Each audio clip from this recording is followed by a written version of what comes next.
मुनि से हमारे साथ ही रहिएगा, हमारे साथ ही रहिएगा क्योंकि इस वक्त air vice marshal retired Faiz Aamir साहब ने भी हमें ज्वाइन किया। सर बहुत शुक्रिया आपके वक्त का। सबसे पहले बहुत मुबारकबाद आपको भी, और क्योंकि ये जंग बंदी नहीं है, ये सीज फायर नहीं है, उसूलन हकीकतन ये पाकिस्तान के मौक़िफ़ की फतह है। क्या कहिएगा आप इस पूरे पिछले 10-12 घंटे जिस तरीके से गुजरे हैं और पाकिस्तान ने जो मुंह तोड़ जवाब दिया है?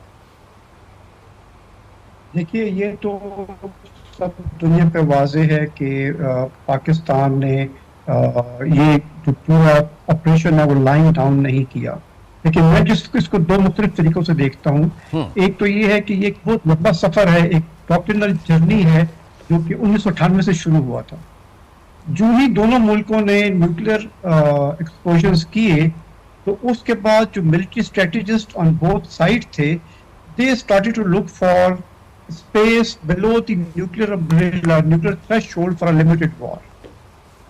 तो ये जो आज हम देख रहे हैं उस वक्त का शाखसाना है कि जब से मिलिट्री स्ट्रेटेजिस्ट ने और जो टेक्नीशियंस थे उन्होंने कहा जी कि ये न्यूक्लियर थ्रेशोल्ड के नीचे कन्वेंशनल वार की एक स्पेस है।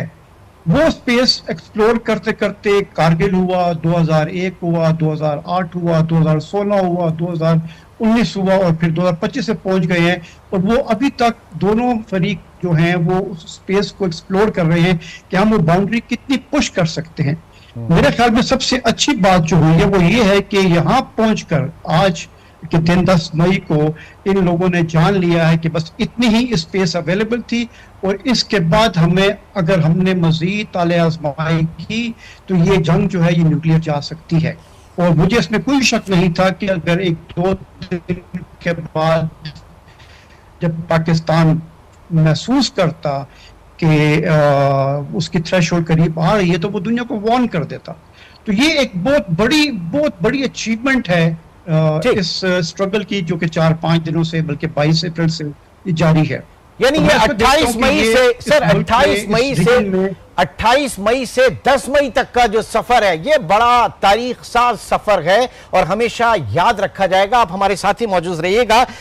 इस वक्त हमें एजाज चौधरी साहब ने भी ज्वाइन किया, फॉर्मर डिप्लोमेट हैं और DG institute of strategic studies Islamabad. Sir आपके वक्त का भी बहुत शुक्रिया। सबसे पहले ये ऑपरेशन जो आज बुनियान मरसूस जिसने पूरी कौम का सर फखर से बुलंद कर दिया, सुरखरू कर दिया, ये सीज फायर नहीं है, ये फतह है पाकिस्तान के मौक़िफ़ की। क्या कहिएगा सर? जी, सबसे पहले तो मैं ये कहूंगा कि मैं इस वक्त डीजी ISSI नहीं हूं, पहले था।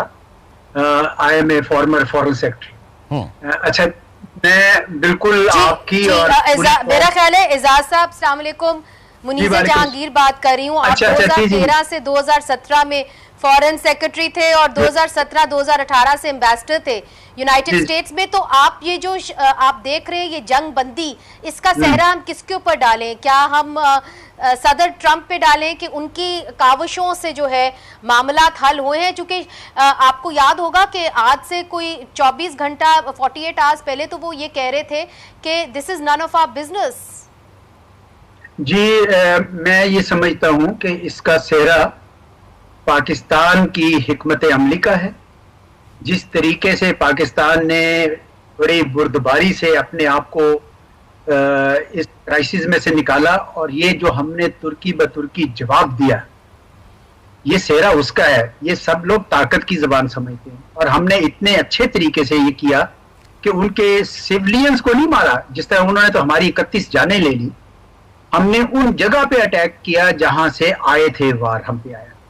क्या बात है, बहुत ही अच्छी हिकमत अमली थी हमारी अस्करी क़यादत, हमारी सिविल क़यादत, हमारा मीडिया, हमारे सफारतकार, सब के सब जो हैं एक ऐसी कौम बन के उभरे हैं कि मैं बड़ा खुश हूँ। आज आप सब की तरह आप भी बहुत खुश हैं, मुझे यकीन है कि ये पाकिस्तान ने इतना अच्छा जवाब दिया। अमेरिका का जो आप कह रही है ना, मैं ये बताऊं कि मुझे ये शक पड़ता था शुरू में, उनका जो रवैया था कि वो शायद हिंदुस्तान को मौका दे रहे हैं कि आप तो बड़े दावे करते हैं, जरा टेस्ट कर लेते हैं, आप पहले इनको पाकिस्तान को देखें निबड़े, क्योंकि आपको तो हमने चीन के खिलाफ तैयार करना है। तो जब उन्होंने ये देखा कि इनका घोड़ा तो बहुत बुरी तरह से पिट गया है, तो एकदम से आपने देखा कि हरकत में आ गए पहले तो बहुत ढीले ढीले बोल रहे थे, पहले तो कह रहे थे ये आपका मसला है, जो मर्जी करना चाहे कर ले, फिर एकदम से ये हरकत में आए। तो ये सारा क्रेडिट हमारी हिकमत अमली को जाता है और हमारी इस्तेदाद को जाता है, हमारी ये कैपेसिटी को जाता है, जिसने करके दिखाया कि हम ये सब कर सकते हैं।